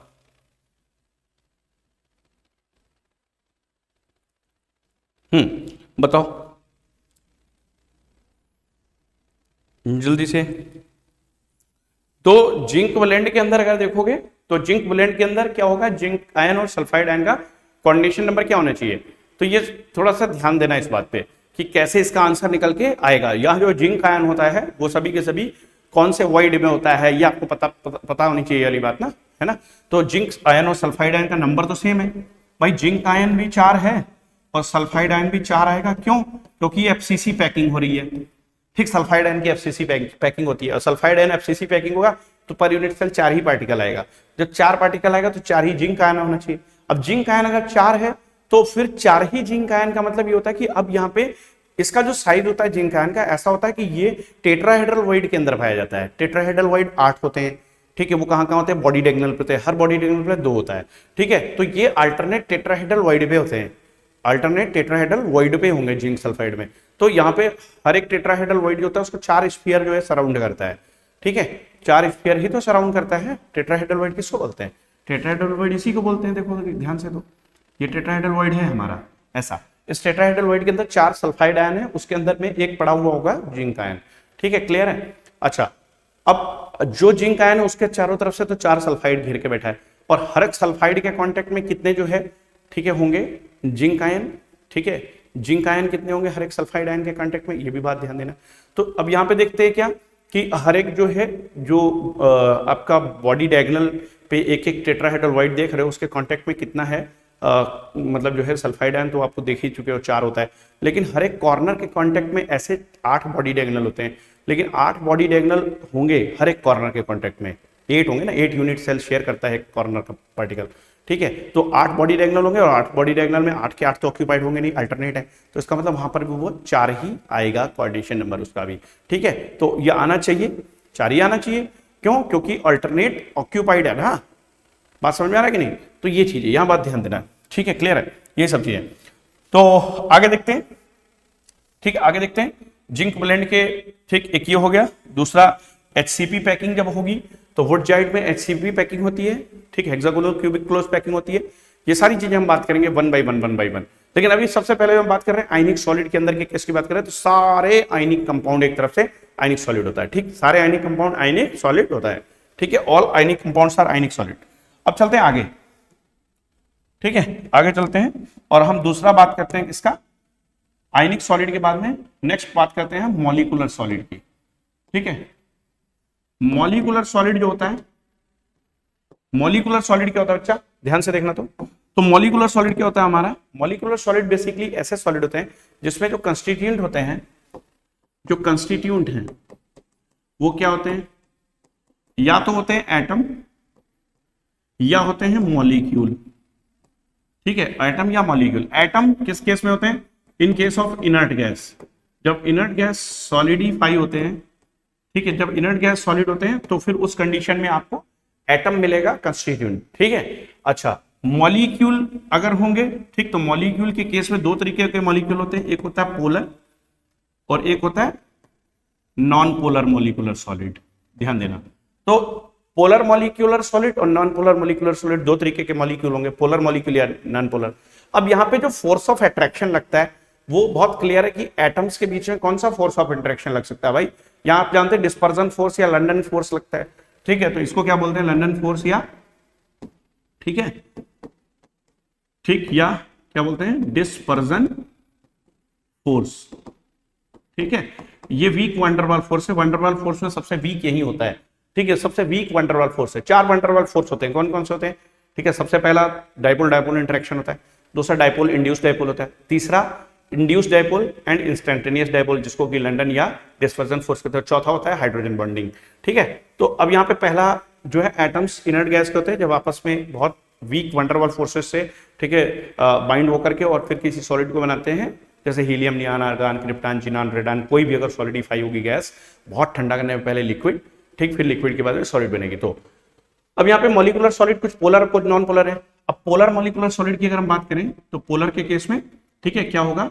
अब यहाँ पे पोलर दो तरीके का होगा, ध्यान देना मेरी बात बहुत ध्यान से। पोलर मॉलिक्यूलर सॉलिड के अंदर दो तरीके का होगा, एक तो होगा डाइपोल डाइपोल इंटरेक्शन वाला, डाइपोल डाइपोल इंटरेक्शन वाला, और दूसरा होगा hydrogen bonding, H bonding, H bonding होगा, है ना, ठीक है। तो डाइपोल डाइपोल कब होगा? एच बॉन्डिंग का होगा, यहीं से क्वेश्चन पूछेगा। जैसे एक क्वेश्चन देता हूं, जैसे पूछा गया, मान लीजिए आपसे पूछा गया ice is a kind of, ice is a kind of, एक क्वेश्चन है, ठीक है, polar molecular solid, polar molecular solid involving, ठीक, एच बॉन्डिंग, ठीक है, दूसरा polar molecular solid involving dispersion force, dispersion force, ठीक, तीसरा polar molecular solid involving strong dipole, dipole attraction, ठीक है, और चौथा हमने यहां पे दे दिया, ठीक है, ठीक, बोथ ए एंड सी। अब इसमें से हमको चूज करना है कि कौन सा आंसर हमारा सही है। जरा सोच के बताओ कि कौन सा आंसर सही होगा, सभी सोच के बताओ, आंसर बताओ कौन सा सही होगा। तो यहां पे क्या होना चाहिए? ठीक, आपको पता है कि जो आइस है, आइस किससे मिलकर बनी होती है? वाटर से। वाटर के मॉलिक्यूल के बीच में क्या काम करता है आप बहुत अच्छे तरीके से जानते हो। वाटर के मॉलिक्यूल्स के बीच में क्या काम करता है सभी अच्छा जानता है बहुत अच्छे से। वाटर के मॉलिक्यूल के बीच में क्या वर्क करता है? ठीक है, हाइड्रोजन बॉन्डिंग वर्क करती है, ये एच बॉन्डिंग है। तो जब एच बॉन्डिंग एग्जिस्ट करेगी तो इसका मतलब ये क्या हो गया? एच बॉन्डिंग, ठीक है, polar molecular solid involving H bonding हो गया। तो डाइपोल डाइपोल इंटरेक्शन कब काम करता है? ये है डाइपोल डाइपोल इंटरेक्शन ही, लेकिन डाइपोल डाइपोल इंटरेक्शन में जब डाइपोल पे चार्ज बहुत ज्यादा होता है तो ही हाइड्रोजन बॉन्डिंग होती है। तो हाइड्रोजन बॉन्डिंग इसीलिए चौथा केस जो है अलग से डिस्कस किया गया वैन डर वाल्स फोर्स में। ठीक है, स्टेट्स ऑफ मैटर जब डिस्कस करेंगे क्लास 11th वाला जो टॉपिक है, चैप्टर नंबर 5 जो होता है एनसीईआरटी का, उसमें आपको हम बताएंगे किस तरीके से ये अलग अलग फोर्सेस किस डिस्टेंस के साथ, दो पार्टिकल के बीच की डिस्टेंस आर के साथ कैसे कैसे ये फोर्स वेरी करता है। ठीक है, ये इसकी जो एनर्जी होती है वो कैसे वेरी वगैरह करती है, ये इस पे सवाल भी आता है। ठीक है, एफ इनवर्सली प्रोपोर्शनल टू, ठीक है, आर क्यूब है, आर टू द पावर 6 है, किस तरीके से वेरी करेगा, ये सारी बात हम लोग करेंगे। ठीक है बच्चा, तो आइए अब बात करते हैं यहाँ पे। फिर देखिए यहाँ पे यहाँ ध्यान देंगे, अगर हम बात करें तो डाइपोल डाइपोल इंटरेक्शन कब देखने को मिलेगा? देखो, अगर एफ ओ एन इन तीन में से कोई भी फोन याद रखना, तीनों में से अगर कोई भी ठीक आपको मिलेगा एच के साथ जुड़ा हुआ, कभी भी हाइड्रोजन फ्लोराइड में मिलेगा HF, देखो वाटर के केस में मिलेगा, अमोनिया के केस में मिलेगा, NF3 के केस में मिलेगा। ठीक है, लेकिन NF3 के केस में H नहीं है, NF3 के केस में H नहीं है। हाइड्रोजन बॉन्डिंग के केस में हाइड्रोजन होना जरूरी है। ठीक है, हाइड्रोजन बॉन्डिंग के केस में हाइड्रोजन होना एकदम नितांत आवश्यक है, वो होना ही होना चाहिए ना। ठीक है, वो होना ही होना चाहिए। ठीक, तो हाइड्रोजन होना चाहिए और हाइड्रोजन के साथ में क्या होना चाहिए? या तो F जुड़ा हो या O जुड़ा हो या ठीक नाइट्रोजन जुड़ा। तो अगर ये है तो फिर हाइड्रोजन बॉन्डिंग ही मॉलिक्यूलर वो सॉलिड होगा बच्चा, एकदम डेफिनेट है। लेकिन अब उसका क्या, अब मान लेते हैं कि जैसे मान लेते हैं यहाँ पे HCl है, ठीक, अब HCl आ गया, HCl में भी पोलैरिटी तो अच्छी खासी है, H और Cl की इलेक्ट्रोनेगेटिविटी में डिफरेंस जो होता है कंसिडरेबल होता है, ठीक है, ये भी अच्छा खासा जो है डाइपोल है। लेकिन इस डाइपोल में, ठीक, और वाटर वाले डाइपोल में अंतर है, ठीक, ये डाइपोल डाइपोल इंटरेक्शन है, ठीक है। तो ये हाइड्रोजन बॉन्डिंग नहीं कही जाती। हाइड्रोजन को फ्लोरीन, ऑक्सीजन या नाइट्रोजन में से किसी से भी जुड़ा होना चाहिए तो ही हाइड्रोजन बॉन्डिंग एग्जिस्ट बच्चा करती है, ये बात ध्यान रखना है आपको। क्लियर है, मेरे ख्याल से बात समझ में आ रही होगी अभी तक आपको। तो मैंने आपको आज अभी क्लियर कर दिया है कि मॉलिक्यूलर सॉलिड के अंदर दो तरीके के मॉलिक्यूलर सॉलिड, ठीक, एक तो हो गया कौन सा, जिस केस में आप देख रहे थे पोलर मॉलिक्यूलर सॉलिड, और दूसरा हो गया नॉन पोलर मॉलिक्यूलर सॉलिड, है ना। तो पोलर और नॉन पोलर में, पोलर में ही दो आ गया, डाइपोल डाइपोल इंटरेक्शन, फिर H बॉन्डिंग हो गया। तो अब मान लेते हैं जैसे आपसे किसी ने कहा, एक क्वेश्चन पूछा आपसे किसी ने कि आप बताइए, चले अच्छा बताइए कि जो ग्लूकोज का मॉलिक्यूल है ये कैसा सॉलिड है, ग्लूकोज का मॉलिक्यूल। तो ग्लूकोज के मॉलिक्यूल में आप जानते हैं कि डाइपोल एग्जिस्ट करता है, हाँ भाई करता है। क्यों करता है, क्योंकि वहां पर कार्बन ऑक्सीजन के बीच में देख रहे हैं ना, ठीक है, वहां पर बॉन्डिंग होती है, एल्डिहाइडिक है तो ग्लूकोज में होएगा ही होगा, या यूं कहें कि ऑक्सीजन है, कार्बन कहीं ना कहीं है, तो वहां डाइपोल तो एग्जिस्ट करेगा। तो वो डाइपोल डाइपोल है ना, डाइपोल डाइपोल, ठीक, इंटरेक्शन तो उसमें है, ठीक है, नॉन पोलर तो है नहीं। हम क्या कहेंगे, नॉन पोलर होता है, नहीं, ग्लूकोज का मॉलिक्यूल नॉन पोलर नहीं। नॉन पोलर तभी आप कहिएगा जब, ठीक, होमो एटॉमिक टाइप का आपको मिलता है, या मेथेन के केस में आप कह सकते हो, जैसे मीथेन है, ठीक है, तो मीथेन के केस में नॉन पोलर हो गया। लेकिन अब आप कहोगे कि नहीं, जो CCl4 है, कार्बन टेट्राक्लोराइड है, तो उसका नेट डाइपोल मोमेंट जरूर जीरो है, लेकिन वो नॉन पोलर तो नहीं है। कार्बन टेट्राक्लोराइड जो है वो, ठीक है, कंप्लीटली क्या नॉन पोलर है, नेट डाइपोल मोमेंट उसका जीरो है। तो CCl4 की अगर हम बात करें तो CCl4 जब कभी अपना नेटवर्क बनाएगा, ठीक है, तो क्या आप कहेंगे कि नेटवर्क बनाने पे उसके बीच में मॉलिक्यूल्स के बीच में अट्रैक्शन लगेगा, क्या वो मतलब जो है इनर्ट गैसेस के जैसा लगेगा, मतलब बिल्कुल लंडन फोर्स या डिस्पर्जन फोर्स जैसा नहीं, वहां पे भी डाइपोल डाइपोल इंटरेक्शन एग्जिस्ट करना चाहिए ना। लेकिन नेट डाइपोल मोमेंट जब जीरो हो जाता है, तो एक का डाइपोल मोमेंट जीरो है, CCl4 का डाइपोल मोमेंट जीरो है, दूसरे का डाइपोल मोमेंट नेट जीरो है, तो दो डाइपोल के बीच में आपस में अब नेट डाइपोल मोमेंट जीरो होने की वजह से कोई अट्रैक्शन नहीं लगेगा। इसलिए CCl4 को भी हम CH4 की तरीके से ही कैटेगरी में किसमें रख देंगे, ठीक है, लंडन फोर्स या डिस्पर्जन फोर्स वाली कैटेगरी में ही रख देंगे। हालांकि देखने से ऐसा लगता है कि CCl4 के केस में भी ये होना चाहिए था, ठीक है। तो ये हो गया आपका पोलर मॉलिक्यूलर सॉलिड में डाइपोल डाइपोल इंटरेक्शन, ठीक है। इसी तरीके से डाइपोल डाइपोल इंटरेक्शन की तरीके से यहाँ पे देखेंगे H बॉन्डिंग हो गया, ये वाटर में मिलेगा, HF में मिलेगा, अमोनिया में मिलेगा, ठीक। इसके अलावा अगर हम कहें तो हाइड्रोजन बॉन्डिंग इसके अलावा और कहाँ कहाँ मिलेगा, तो जितना भी आप देखते हैं, फिनॉल का केस देख लेते हैं, ठीक है, एनिलीन का केस देख लेते हैं। अगर फिनॉल है, एनिलीन है, अब ऑर्गेनिक से आप सोचिए, ठीक है, एस्टिक एसिड है, ठीक है, एस्टिक एसिड है, ठीक, इस तरीके से जो भी ग्लेशियल एस्टिक एसिड वगैरह है, तो वो सभी क्या आ गए, ठीक, H बॉन्डिंग वाले मॉलिक्यूलर सॉलिड हो गया। आइस हो गया, ठीक, वाइस वर्सा, ठीक। डाइपोल डाइपोल में क्या आएगा, जैसे HCl है, ठीक है, इस तरीके से HBr होगा, ठीक है। और अब नॉन पोलर मॉलिक्यूलर सॉलिड की अगर हम बात करेंगे तो बच्चा नॉन पोलर मॉलिक्यूलर सॉलिड के अंदर आपको I2 है, N2 है, H2 है, O2 है। अगर इसको कभी भी सॉलिडिफाई, इनको होमो एटॉमिक मॉलिक्यूल को करेंगे तो मॉलिक्यूलर सॉलिड होमो एटॉमिक होगा, तो वो सभी नॉन पोलर मॉलिक्यूलर सॉलिड आ जाएगा। नॉन पोलर मॉलिक्यूलर सॉलिड के अंदर में लंडन या डिस्पर्जन फोर्स ऑफ अट्रैक्शन ही काम करता है, ठीक है। अब अगर बात करें तो इसमें जिस फोर्स ऑफ अट्रैक्शन जिससे स्ट्रॉन्गर होगा, तो उसके केस में आप जान ही रहे हैं कि मेल्टिंग पॉइंट, बॉइलिंग पॉइंट सब कुछ हाई होगा। तो इसीलिए देखते हैं आप वाटर है, ठीक, अमोनिया है, इन सबका boiling point, melting point other की तुलना में हाई होता है, ठीक है, क्लियर है। अगर इनकी इलेक्ट्रिकल प्रॉपर्टी की बात करें तो सभी के सभी नॉन कंडक्टर ऑफ इलेक्ट्रिसिटी होते हैं, ठीक है। क्यों, क्योंकि इनमें कोई किसी के पास भी चार्ज कैरियर है ही नहीं, ठीक है, क्लियर, चार्ज कैरियर नहीं है। तो मॉलिक्यूलर सॉलिड के अंदर कोई भी ऐसा सॉलिड नहीं है जो कि क्या हो, कंडक्टर ऑफ इलेक्ट्रिसिटी हो, सभी के सभी नॉन कंडक्टर ऑफ इलेक्ट्रिसिटी होते हैं। मॉलिक्यूलर सॉलिड सभी एक तरीके से क्या होते हैं, नॉन, ठीक, कंडक्टर ऑफ इलेक्ट्रिसिटी होते हैं। क्लियर है बच्चा बात, कोई डाउट इसमें किसी को, ठीक है, गुड, कोई डाउट नहीं ना है।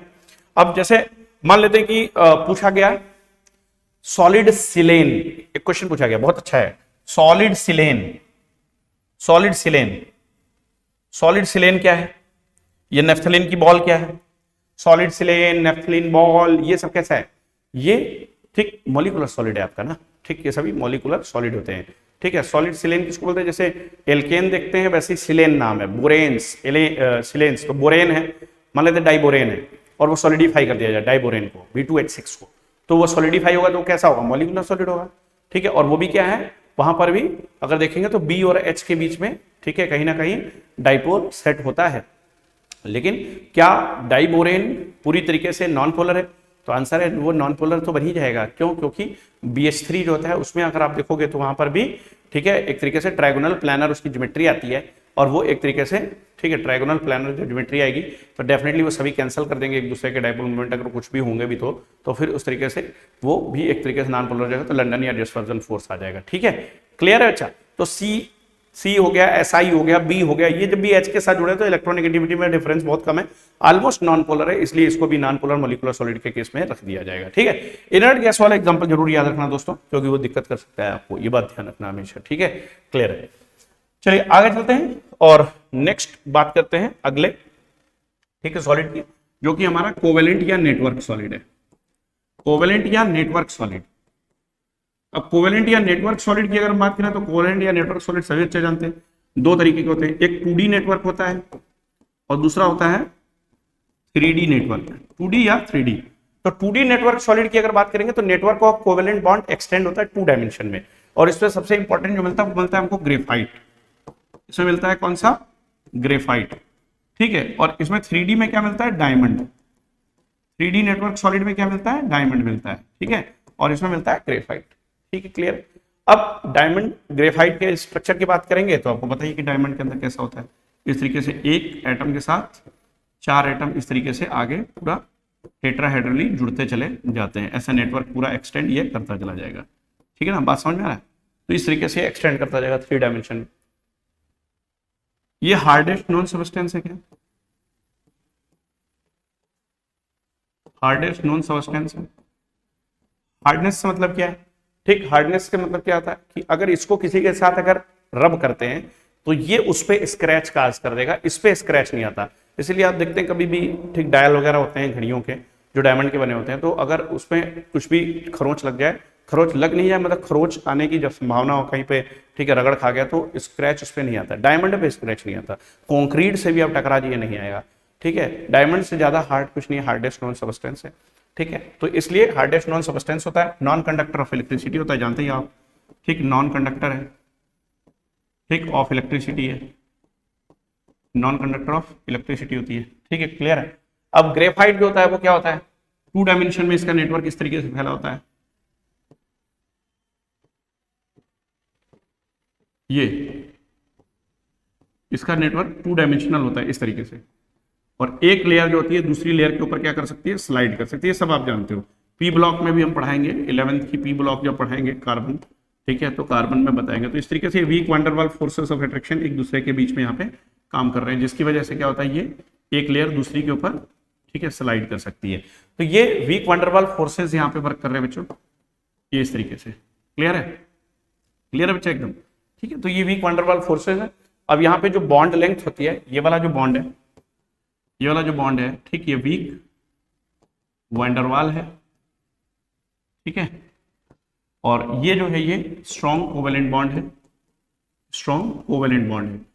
अच्छा, अगर बात करें बॉन्ड लेंथ की तो इस पे सवाल आ जाता है कई बार, डायमंड में बॉन्ड लेंथ सी बॉन्ड सी और ग्रेफाइट में सी बॉन्ड सी की बॉन्ड लेंथ में क्या अंतर होता है? तो ग्रेफाइट की जो सी बॉन्ड सी की जो लेंथ होती है वो हमेशा डायमंड से छोटी होती है। क्यों छोटी होती है? क्योंकि यहाँ पे क्या है, एक कार्बन एटम के साथ 3 कार्बन एटम जुड़ा है, तो 3 इलेक्ट्रॉन यहाँ बॉन्डिंग में पार्टिसिपेट कर रहा है। चौथा इलेक्ट्रॉन, पहली बात तो यहाँ पे फ्री है, चौथा इलेक्ट्रॉन यहाँ पे क्या फ्री है, ठीक, बॉन्डिंग कर नहीं रहा है। ठीक है, तो चौथा वाला इलेक्ट्रॉन पहली बात तो मूव करने के लिए तैयार है, लेकिन वो चौथा वाला इलेक्ट्रॉन ही इसको कहीं ना कहीं मूवेबल होने की वजह से क्या करता है कि यहाँ पे जो, ठीक, यहाँ एक तरीके से जैसे आप डबल बॉन्ड नहीं देखते हो बेंजीन के अंदर जैसे, उसी तरीके से कहीं ना कहीं ये कैरेक्टर शो करता है, तो पार्शियल डबल बॉन्ड जैसा कैरेक्टर यहाँ पे आता है। तो मतलब ये सिंगल और डबल बॉन्ड के बीच के बॉन्ड की लेंथ इसकी मिलती है, ना प्योर डबल ना प्योर सिंगल, सिंगल डबल के बीच का जैसा बॉन्ड होता है। ठीक है, लेकिन इसकी वजह से ऐसा नहीं कि इसके अंदर एरोमेटिसिटी आ जाती है, क्योंकि जब भी पाई इलेक्ट्रॉन डीलोकलाइज करेंगे तो डीलोकलाइज होने पे एरोमेटिसिटी जनरेट होती है वहां पे। ठीक है, ये बात ध्यान रखना है आपको। क्लियर है? तो अभी क्या है कि ये डायमंड और ग्रेफाइट हो गया। ग्रेफाइट में एक फ्री इलेक्ट्रॉन होने की वजह से ये कंडक्टर हो जाता है, ये कंडक्टर हो जाता है। ठीक, ये कंडक्टर है ना इलेक्ट्रिसिटी का, this is the conductor of electricity. ठीक है, इसके अलावा देखेंगे तो उसका वो सॉफ्ट है, वो बहुत सॉफ्ट है, क्योंकि एक शीट दूसरी शीट के ऊपर स्लाइड कर सकती है, तो इसलिए क्या है ये सॉफ्ट है। क्वेश्चन सब यहीं से आते हैं, ये सॉफ्ट है, क्यों सॉफ्ट है? क्योंकि एक लेयर दूसरी पे स्लाइड कर सकती है, जैसे ऊपर वाली लेयर देख रहे हो, तो ये लेयर नीचे वाली लेयर के ऊपर स्लाइड कर सकती है। ठीक, तो इसी का यूज होता है हॉट इंजन जो होते हैं उसके अंदर लुब्रिकेंट के यूज पर। ठीक है, लुब्रिकेंट तो के तौर पर यूज करते हैं हॉट इंजन में, जिसका कंबशन जो होता है, जहां पे फ्यूल वगैरह कंबशन होता है और वहां पे जो है वो इंजन में हीट बहुत ज्यादा जनरेट अगर होती है तो वहां पे दूसरे सब लुब्रिकेंट जो होते हैं वो ठीक इवापोरेट हो जाएंगे उतने हाई टेम्परेचर पर। तो वहां पे क्या करते हैं कि ग्रेफाइट का यूज करते हैं, ठीक है, एज ए लुब्रिकेंट। तो याद रखना कि हॉट इंजन में लुब्रिकेंट के तौर पर ग्रेफाइट का यूज किया जाता है। पेंसिल जो हम लिखते हैं वो ग्रेफाइट की लीड होती है ना, उसकी इतनी ज्यादा सॉफ्ट होती है कि कागज जो होता है वो ग्रेफाइट की पेंसिल को घिस देता है। कागज, सोचिए कागज क्या होता है, ठीक है, वो भी उसको घिस देता है। ठीक, और इवन अगर आप अपने हाथ पे देखोगे तो आप अपने हाथ पे भी ऐसे रब करोगे तो आपके हाथ पे ग्रेफाइट आ जाएगा। इसका मतलब क्या हुआ, उस पे स्क्रैच पड़ गया है, स्क्रैच उस पे पड़ा है, उससे मटेरियल उतर के आपके हाथ पे आ गया है, तो आपका हाथ की जो स्किन है वो भी उससे ज्यादा क्या है, हार्ड है, इसका मतलब है ना, सोच के देखिए। तो इसका मतलब ये हो गया। और डायमंड आप जानते हैं कितना जो है, ठीक, ये हार्डेस्ट नॉन सब्सटेंस है, नॉन कंडक्टर है। टेट्राहेड्रल यहाँ पे ज्योमेट्री, वहाँ पे हेक्सागोनल है, वहाँ हेक्सागोनल है, यहाँ पे टेट्राहेड्रल है, ये याद रखना। वो 2D नेटवर्क है, 3D नेटवर्क है, क्लियर है। अब इसके अलावा यहाँ पे देखते हैं एक एग्जांपल बहुत इंपॉर्टेंट है जो कि नेटवर्क या कोवेलेंट सॉलिड में पूछता है कि भाई डायमंड का चाहे ग्रेफाइट, दोनों की अगर बात करें, डायमंड की बात करें चाहे हम बात ग्रेफाइट की करें ना, दोनों के केस में ही क्या होता है भाई, बहुत ज्यादा इसका ठीक क्या रहता है, इसका बहुत ज्यादा हाई रहता है मेल्टिंग पॉइंट। मेल्टिंग पॉइंट इनके बहुत ज्यादा हाई होने के कारण क्या होता है कि स्ट्रॉन्ग कोवेलेंट बॉन्ड, और इनका मेल्टिंग पॉइंट इतना ज्यादा हाई है कि आयनिक बॉन्ड से भी कहीं ना कहीं, आयनिक सॉलिड से भी इनका मेल्टिंग पॉइंट हाई होता है। Melting and boiling point higher even than ठीक आयनिक सॉलिड, तो आयनिक सॉलिड से भी इनका हाई है। ठीक, अब इसमें क्वेश्चन पता है क्या पूछता है, जैसे जो सिलिका होता है, ठीक है, तो सिलिका जो होता है, ठीक है, SiO2। अब SiO2 एग्जिस्ट करता है दो तरीके की फॉर्म में, ठीक, एक क्रिस्टलाइन फॉर्म होती है और एक होती है इसकी अमॉर्फस। तो क्रिस्टलाइन फॉर्म जो होती है वो क्वार्ट्ज है। तो जो क्वार्ट्ज का क्रिस्टल होता है, क्वार्ट्ज की घड़ियां का नाम सुने होंगे, क्वार्ट्ज की घड़ियां, क्वार्ट्ज क्रिस्टल जो होता है वो दरअसल वो एक क्रिस्टलाइन सॉलिड है, ठीक है। लेकिन जो क्वार्ट्ज, ठीक है, ग्लास देखते हैं तो क्वार्ट्ज क्रिस्टल और क्वार्ट्ज ग्लास, तो क्वार्ट्ज ग्लास जो होता है वो जो है वो एमॉर्फस है, ठीक है, वो क्या है, एमॉर्फस है। अब इनमें दोनों में अंतर क्या है, सिर्फ और सिर्फ किस बात का अंतर है, शॉर्ट रेंज का। यहां शॉर्ट रेंज में ऑर्डर होता है, रेगुलर ऑर्डर होता है, अरेंजमेंट रेगुलर है टेट्रा, ठीक है। SiO4 पे 4 माइनस लगा दीजिए, SiO4 पे 4 माइनस ऐसे लगा दीजिए, ठीक, 4 माइनस, सॉरी 4 माइनस, ठीक, Si4 पे 4 माइनस ऐसे, मतलब ऐसे ऐसे इसका नेटवर्क बनाते हैं। Si के साथ 4 टेट्राहेड्रली ऑक्सीजन जोड़ो, 1 2 3 और 4, ऐसे 1 2 3 4, SiO4 पे 4 माइनस, ये इसका जो है यूनिट है, ये इसकी टेट्राहेड्रल यूनिट है।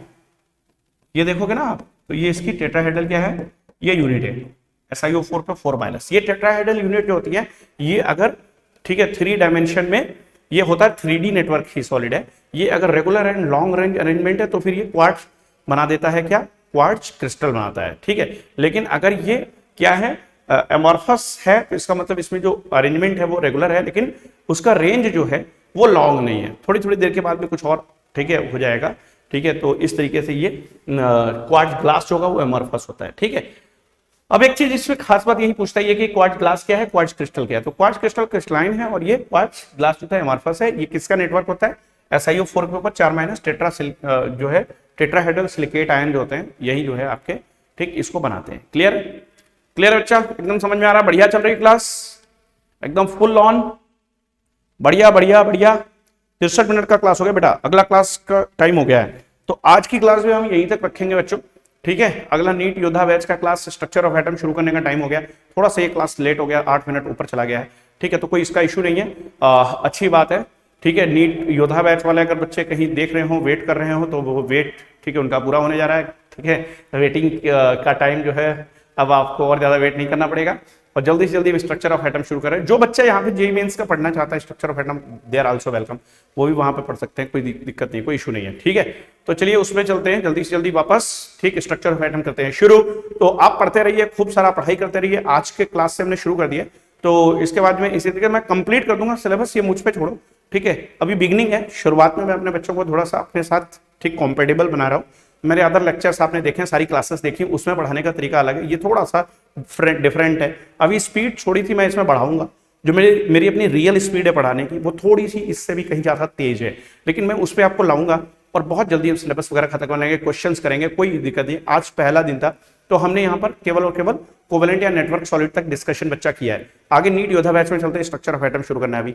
ठीक है बच्चों, तो पढ़ाई करते हैं खूब सारी, अपना नाम रोशन करिए, माता पिता का नाम रोशन करिए, और जैसा कि मैं बोलता हूँ देश का नाम रोशन करिए, और खूब सारी पढ़ाई करते रहिए। अगर अब तक सब्सक्राइब नहीं किए हैं तो गलती की है, अब तक सब्सक्राइब नहीं किए हो तो जरूर कर लेना, और लाइक करना, सब्सक्राइब कर लेना, और जो है बेल आइकन प्रेस करना, और खूब सारा शेयर मार देना। ठीक है, और आपको ये काम करना ही करना है बच्चों, खूब सारी पढ़ाई करते रहिए, आपको पहुंचाऊंगा आपकी मंजिल तक, ये मेरा वादा है आपसे। चलिए चलते हैं, अगली क्लास में मिलते हैं, कल मिलेंगे। और कल से जो शेड्यूल है उसमें कल मैं पूरा सिलेबस के अकॉर्डिंग बता दूंगा कितने दिन में क्या खत्म होना है, कैसे खत्म होना है, कैसे टेस्ट होना है, कब होना है, कैसे होना है, सारी ईच एंड एवरीथिंग। हमारा ऐप भी तैयार है, सब कुछ रेडी है, तो इसमें ऐप जब तैयार है तो ऐप तैयार होने के बाद कोई समस्या नहीं रह जाती। बहुत बड़ा काम है, ठीक है, हमारी प्लानिंग बहुत जबरदस्त हो रखी है, सिर्फ और सिर्फ एग्जीक्यूट होने का वक्त अब आ गया है। अब एकदम हिट कर देते हैं। थोड़ी सी चीजें ऐसी आ रही हैं कुछ कि जैसे बोर्ड वाले बच्चों के लिए भी ना बहुत कुछ करना चाहते हैं कि उनके लिए कुछ ना कुछ इंपॉर्टेंट क्वेश्चंस, ज्यादा से ज्यादा क्वेश्चन, कुछ सीरीज अलग अलग क्वेश्चन की, कन्वर्जन, सारी चीजें एक जगह पे कम समय में ज्यादा कैसे गेन करें, सब कुछ लेके आ रहे हैं, बोनांजा लेके आ रहे हैं, चिंता मत करिए। और 70 out of 70, 180 out of 180, 100 out of 100 पूरा पूरा सब अचीव कराएंगे यार। ठीक, आप लोग का बस सहयोग चाहिए, बस प्यार चाहिए। कैसा क्लास लगा जरूर इसको मेंशन करना बच्चा, क्योंकि ये बहुत इंपॉर्टेंट होता है कि आपको क्लास कैसी लगी, जरूर कमेंट करना। थैंक यू स्टूडेंट्स, मिलते हैं कल।